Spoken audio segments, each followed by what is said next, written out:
Hello everyone, I am Pooja Rawat. Welcome to Adda 24/7 school. So student, इस video में हम क्या पढ़ने वाले हैं? इस वीडियो में हम पढ़ने वाले हैं बच्चों सस्टेनेबल डेवलपमेंट के बारे में कि सस्टेनेबल डेवलपमेंट क्या है। इसी के साथ हम देखेंगे बच्चों सस्टेनेबल डेवलपमेंट के कौन कौन से गोल है। तो बच्चों ये जो हमारा कॉन्सेप्ट है, ये कॉन्सेप्ट रिलेटेड है हमारे इंडियन इकोनॉमिक डेवलपमेंट के chapter number 9 that is environment and sustainable development से। तो बच्चों स्टार्ट करेंगे सस्टेनेबल डेवलपमेंट। तो सस्टेनेबल डेवलपमेंट का कॉन्सेप्ट कब जनरेट हुआ या फिर सस्टेनेबल डेवलपमेंट का कॉन्सेप्ट क्यों आया है? तो बच्चों हम ह्यूमन बीइंग्स ने क्या करा है, हमेशा हमेशा अपनी ग्रीड को एनवायरनमेंट से ऊपर रखा है। अपनी ग्रीड को एनवायरनमेंट से ऊपर रखने का मतलब है कि जब हमारा डेवलपमेंट होना शुरू हुआ, यानी जब हमने इंडस्ट्रियल डेवलपमेंट करना शुरू हुआ, तो बच्चों हमने एनवायरनमेंट के बारे में बिल्कुल नहीं सोचा। और इसका रिजल्ट अब हमें देखने को मिलता है। हमें चारों तरफ पॉल्यूशन देखने को मिलता है, हमें फ्रेश एयर देखने को नहीं मिलती। इसके अलावा बच्चों हमारी जो वाटर बॉडीज हैं, हमारी जो लैंड है, वो क्या होने लग गई, डिग्रेडेड होने लग गई। हमारी वाटर बॉडीज हैं पॉल्यूटेड होने लग गई। अब बच्चों इन्हीं सारे कॉन्सेप्ट पे क्या डेवलप हुआ, सस्टेनेबल डेवलपमेंट का कॉन्सेप्ट डेवलप हुआ, जिसके अकॉर्डिंग बच्चों हमें ऐसा डेवलपमेंट करना है जिसमें हमारी जो प्रेजेंट की नीड्स है वो तो कंप्लीट हो ही हो, उसके अलावा जो हमारी आगे आने वाली जनरेशन है वो भी अपनी सारी नीड्स बिना किसी कॉम्प्रोमाइजेशन के क्या कर सकते हैं, यहाँ पे पूरी कर सकते हैं। यही क्या है बच्चों, सस्टेनेबल डेवलपमेंट है। तो बच्चों जानते हैं सस्टेनेबल डेवलपमेंट के बारे में। तो सस्टेनेबल डेवलपमेंट क्या है? So development that will allow all future generation to have a potential average quality of life that is at least a high age that which is being enjoyed by the current generation। अभी बच्चों जो life हमारी जो current generation enjoy कर रही है, जो resources हमारी करंट जनरेशन इंजॉय कर रही है, या फिर जो इन्वायरमेंट हमारी जो करंट जनरेशन इंजॉय कर रही है, इससे बेटर हमें क्वालिटी लाइफ देनी है बच्चों। किसको? हमारी आने वाली जनरेशन को। अब ये कैसे होगा? जैसे चलो इसको समझते हैं एक एग्जाम्पल के थ्रू। अब बच्चों हम व्हीकल्स यूज करते हैं, कोई 2 व्हीलर यूज करता है, कोई 4 व्हीलर यूज करता है। अब जो उन व्हीकल्स में क्या यूज होता है, पेट्रोल डीजल यूज होता है। जो इलेक्ट्रिक व्हीकल यूज करते हैं उनकी बात नहीं कर रही हूँ मैं यहाँ पे बच्चों जो पेट्रोल डीजल से चलने वाले व्हीकल्स यूज होते हैं उनकी कर रही हूँ। अब बच्चों जब हम व्हीकल्स में पेट्रोल या डीजल यूज हो रहा है तो हम क्या कर रहे हैं, हम जो हमारे नॉन रिन्यूएबल रिसोर्सेज हैं उनका यूज कर रहे हैं, पहली बात। तो दूसरा बच्चों उन रिसोर्सेज का यूज करके क्या हो रहा है, बहुत ज्यादा स्मोक रिलीज हो रही है, या फिर हम कहें कि बच्चों ऐसी स्मोक रिलीज हो रही है जो कि हम ह्यूमन बींग्स के लिए क्या है बच्चों, जो कि हार्मफुल है। सो बच्चों क्या हो रहा है, इन्वायरमेंट में पूरा पॉल्यूशन हो रहा है। अब बच्चों धीरे धीरे क्या हो रहा है, हमारी पॉपुलेशन इंक्रीज हो रही है। अब पॉपुलेशन जैसे जैसे इंक्रीज हो रही है, इन रिसोर्सेज की डिमांड भी वैसे इंक्रीज होगी। अब लोग क्या करेंगे, इन रिसोर्सेज का यूज करेंगे, और इन रिसोर्सेज का यूज करके और ज्यादा क्या होगा बच्चों, पॉल्यूशन होगा। सो क्या हो रहा है बच्चों, हमारा इन्वायरमेंट भी हार्म हो रहा है, हमारे रिसोर्सेज भी क्या हो रहे हैं, खत्म हो रहे हैं। सो बच्चों यहाँ पे हमें आगे आने वाली जो जनरेशन है उनको एक क्वालिटी लाइफ प्रेजेंट करनी है, या उन्हें एक क्वालिटी लाइफ देनी है जिससे वो बिना कॉम्प्रोमाइज किए हुए उन रिसोर्सेज का इजी तरीके से यूज कर सके, यहाँ पे बच्चों इको फ्रेंडली रह के। ठीक है, इको फ्रेंडली रह के। नेक्स्ट हम देखते हैं concept of sustainable development was emphasized by the United Nations Conference on Environment and Development। अब बच्चों सस्टेनेबल डेवलपमेंट का जो कॉन्सेप्ट है वो कैसे जनरेट हुआ, अगर हम बात करें सो UNCED में, यानी कि United nation conference on environment और डेवलपमेंट में बच्चों सस्टेनेबल डेवलपमेंट का जो कॉन्सेप्ट है वो एम्फसाइज हुआ। और इनके अकॉर्डिंग UNCED के अकॉर्डिंग सस्टेनेबल डेवलपमेंट क्या है? सस्टेनेबल डेवलपमेंट बच्चों, development that meet the need of the present generation without compromising the ability of the future generation to meet their own needs. अब बच्चों सस्टेनेबल डेवलपमेंट की क्या definition दी है बच्चों UNCED ने, कि ऐसा हमें डेवलपमेंट करना है जिससे जो हमारी प्रेजेंट की नीड है वो तो फुलफिल हो ही जाए बिना किसी कॉम्प्रोमाइजेशन के। हमारी जो प्रेजेंट जनरेशन है वो अपनी नीड को फुलफिल करे, ठीक है। उसके अलावा जो हमारी आगे आने वाली जो फ्यूचर जनरेशन है वो अपनी भी नीड पूरी कर सके बिना किसी कॉम्प्रोमाइज के। यही बच्चों क्या है, सस्टेनेबल डेवलपमेंट है। अब ये क्या है बच्चों, तो यहाँ पे एक चीज बहुत ही कॉमन आई है, वो है बच्चों common future. Our common future की अगर हम बात करें तो क्या है, so sustainable development as a meeting the basic need of all and extending to all the opportunity to safety their aspiration for the better life. अब बच्चों आर कॉमन फ्यूचर का मतलब है कि सस्टेनेबल डेवलपमेंट का मतलब क्या है कि जो हमारी बेसिक नीड्स है उनको तो हम क्या करें, उनको तो फुलफिल करें ही है, ठीक है। उसके अलावा बच्चों जो अपॉर्चुनिटीज है जो सेटिस्फाई है, ठीक है, हमारी जो अपॉर्चुनिटी है या रिसोर्सेज का यूज करके जो सेटिस्फैक्शन है उससे हम हमारी जो आगे आने वाली जो जनरेशन है उनको एक बेटर लाइफ प्रोवाइड करें। यही हमारा क्या है बच्चों और कॉमन फ्यूचर है।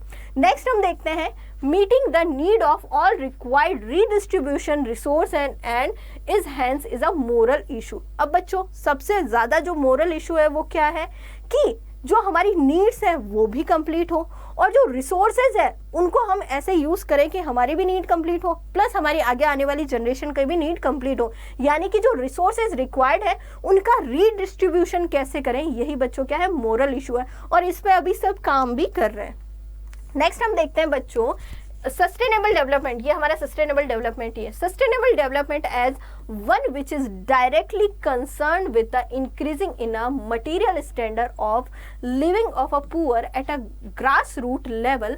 This can be quantitatively measure in a term of increasing income, real income, educational services, health care, sanitization, water supply, ठीक है। ये वाली जो डेफिनेशन है बच्चों किसने दी है, एडवर्ड बार्बर्ट ने दी है। और इनके अकॉर्डिंग सस्टेनेबल डेवलपमेंट का मतलब क्या है कि ओवरऑल इकोनॉमी का क्या हो बच्चों, डेवलपमेंट हो। इनके अकॉर्डिंग बच्चों ये सस्टेनेबल डेवलपमेंट है ये डायरेक्टली कंसर्न है या फिर जो मटेरियल स्टैंडर्ड है पुअर का या ग्रास रूट लेवल हो उसको इंक्रीज करने में। अब बच्चों हमें पता है पुअर की कंडीशन कैसी होती है, उनको टाइम से खाना नहीं मिल पाता, एजुकेशन नहीं मिल पाती, सैनिटाइजेशन फैसिलिटी नहीं होती। सो बच्चों जो हमारी ग्राउंड लेवल है यानी जो पुअर्स है उनमें क्या हो बच्चों, उनका डेवलपमेंट हो या फिर हम ग्रास लेवल पे क्या करें बच्चों, यहाँ पे ग्राउंड लेवल पे काम करें, तभी क्या हो सकता है, सस्टेनेबल डेवलपमेंट हो सकता है। जैसे अगर हम बात करें जो पुअर है उनको क्वालिटेटिव जो टर्म में उनकी जो इनकम है इंक्रीज होना हमारे लिए क्या है बच्चों, सस्टेनेबल डेवलपमेंट है। उनकी रियल इनकम इंक्रीज होना, एजुकेशनल सर्विसेज इंक्रीज होना, health care, better health care facility provide करना, सैनिटाइजेशन, वाटर सप्लाई और एक्सेट्रा जो हमारी जो हर किसी की बेसिक नीड है अगर वो सारी फुलफिल हो गई तो बच्चों क्या हो जाएगा, सस्टेनेबल डेवलपमेंट हो जाएगा। नेक्स्ट हम देखते हैं बच्चों the present generation can promote and develop that enhance the natural and built environment in a way that are compatible with conservation of natural assets, preservation of the regeneration capacity of a world natural ecologic system, avoiding the imposition of added cost or risk on the future generation।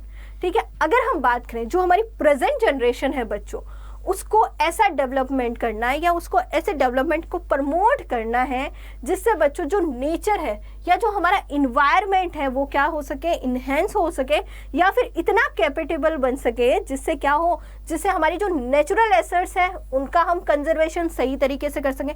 यानी हमारा जो development है बच्चों ऐसा होना चाहिए, development eco friendly होना चाहिए जिससे हमारी जितनी भी नेचुरल रिसोर्सेज है उनका हम कंजर्वेशन सही तरीके से कर सकें, उनका प्रिवेंशन हम अच्छे तरीके से कर सकें, हमारी जो रीजनरेशन करने की कैपेसिटी है हमारे इकोसिस्टम की या रिसोर्सेज की जो रीजनरेशन करने की कैपेसिटी है बच्चों वो क्या हो सके, वो प्रिवेंट हो सके या प्रिवेंशन हो सके उसका।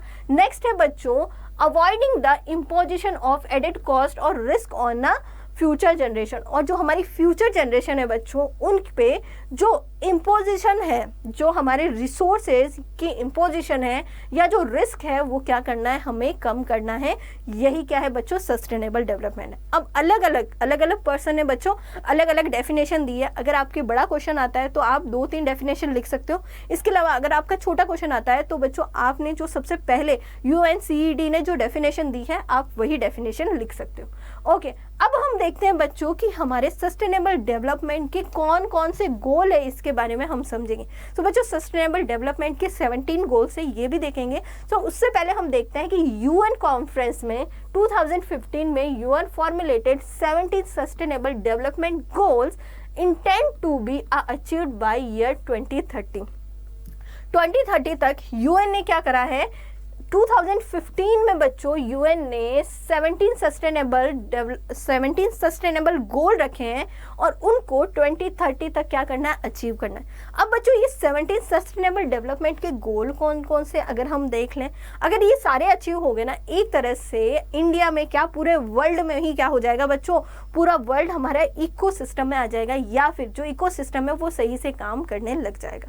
सो बच्चों अगर हम बात करें, फर्स्ट गोल है that is no poverty, second is zero hunger, third is good health and wellbeing, fourth is quality education, fifth is gender equality, sixth is cleaning water and sanitization, seven is affordable and clean energy, then eighth is this is decent work and economic growth, then nine is industry innovation and infrastructure, 10 is reduce inequality, 11 is sustainable cities and communities, 12 is responsible communication and production, 13 is climate action, 14 is life below water, 15 is life on land, 16 is peace, justice and strong institution, and 17 is partnership for the goal. ये हमारे क्या है बच्चों, ये हमारे पूरे ही 17 sustainable गोल है जिनको हमें अचीव करना है बच्चों 2030 में। सो बच्चों इस सेशन में हमने देखा कि सस्टेनेबल डेवलपमेंट क्या है, सस्टेनेबल डेवलपमेंट की हमने डेफिनेशन देखी और सस्टेनेबल डेवलपमेंट क्यों ज़रूरी है ये भी हमने देखा। इसी के साथ साथ हमने सस्टेनेबल डेवलपमेंट के गोल भी देखे। आई होप सो बच्चों कि आपको समझ में आया होगा। Thank you.